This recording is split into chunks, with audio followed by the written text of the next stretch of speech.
Assalamualaikum warahmatullahi wabarakatuh. Perkenalkan, nama saya Fitri Amalia, mahasiswa Magister Pendidikan IPA Universitas Jambi angkatan tahun 2024. Di sini saya akan mencoba mengkritisi artikel yang berjudul Redefining Multicultural Science Education and Adopting Indigenous Science as Custom Science yang ditulis oleh Jun Karenvika Parasol dari Mindanao State University dan Bill Atweh dari Philippine Normal University. Baiklah, dapat dilihat bahwa penulis menyampaikan that the main problem about universality of science education lies on the assumption that science is the same from one science classroom to another. That is, address issues and problems of students irrespective of culture. Another problem is that it gives a standardized assessment to all students even if they were not taught the same way. At closer look, universal science education is disrespectful of student culture background. It even fails students' right to getting meaningful and more relevant science instruction. This led us to conclude that universalism is not only an epistemological issue but a moral issue as well.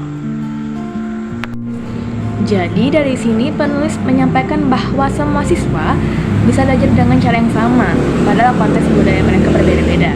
Jadi di sini penulis mengkritisi bahwa seharusnya pendidikan universal itu diajarkan dengan cara yang berbeda-beda sesuai dengan budaya siswa mereka masing-masing, bukan dengan cara yang sama, karena itu bisa membatasi pemahaman siswa itu sendiri.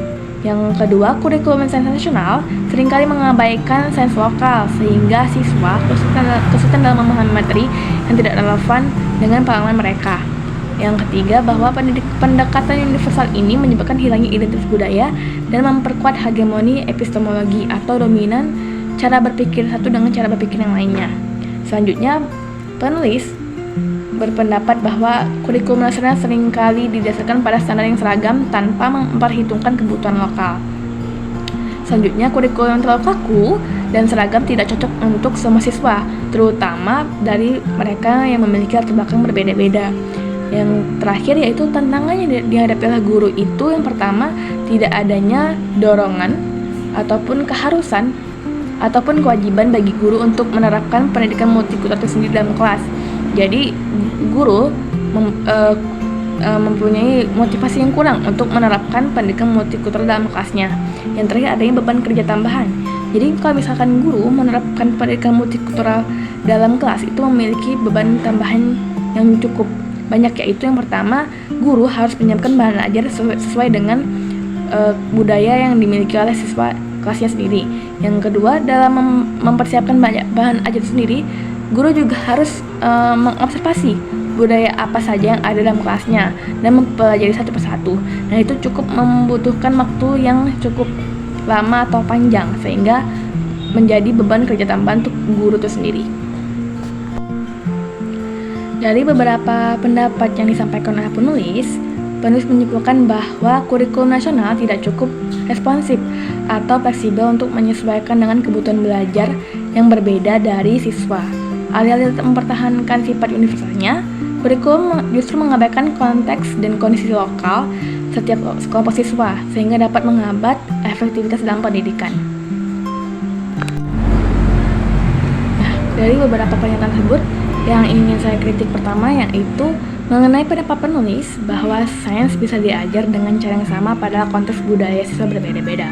Padahal menurut penulis, pendidikan harusnya menyesuaikan dengan budaya siswa masing-masing agar tidak ada terjadinya kesenjangan.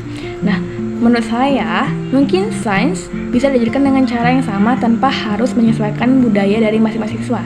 Karena jika harus disesuaikan dengan masing-masing budaya siswa, itu akan merepotkan guru dalam menyiapkan bahan ajar yang sesuai dengan kebudayaan masing-masing siswa. Justru dengan adanya universal pendidikan sains, siswa yang berasal dari minoritas ataupun dari budaya yang berbeda dari kebanyakan di kelas, itu bisa mempelajari budaya lain dari pembelajaran itu sendiri. Dan dengan adanya hal tersebut, dapat memunculkan pendidikan multikultural itu sendiri dalam kelasnya. Kritik yang kedua itu mengenai tentang sains universal seringkali mengabaikan konteks budaya siswa dan berpotensi menciptakan batasan pemahaman siswa tentang sains.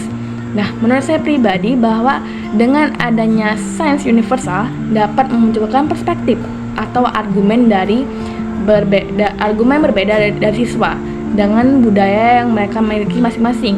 Sehingga dengan menekankan pendidikan multikultural, siswa didorong untuk berpikir jauh lebih kritis dan kreatif, menghubungkan konsep sains dengan kehidupan mereka sehari-hari. Ini tidak hanya meningkatkan pemahaman sains, tapi juga mengembangkan keterampilan berpikir lebih tinggi, di mana siswa belajar untuk mempertanyakan dan menganalisis informasi yang telah mereka dapatkan dalam pembelajaran ini. Selain itu, penulis juga menekankan bahwa pentingnya mengakui ilmu pengetahuan adat sebagai bentuk sains yang setara, atau ilmu pengetahuan adat ini disebut juga dengan indigenous science. Nah, namun ada risiko bahwa pendekatan ini dapat mengeneralisasi pengetahuan adat tanpa mempertimbangkan keberagaman yang ada dalam budaya itu sendiri. Setiap kelompok atau etnis memiliki sistem pengetahuan yang unik, sehingga menjadikan ilmu pengetahuan adat atau indigenous science sebagai satu kategori dapat mereduksi kekayaan dan kompleksitas budaya yang berbeda-beda. Jadi dari alih-alih untuk menetapkan indigenous science sebagai satu kurikulum, alangkah lebih baiknya guru itu menyesuaikan materi dengan budaya yang relevan dengan materi tersebut, daripada menetapkan indigenous sebagai satu kurikulum, karena itu dapat mereduksi kekayaan budaya yang ada dalam kelas itu sendiri. Baiklah, itu yang dapat saya sampaikan untuk kritik dari artikel Redefining Multicultural Science Education dan Adopting Indigenous Science as Classroom.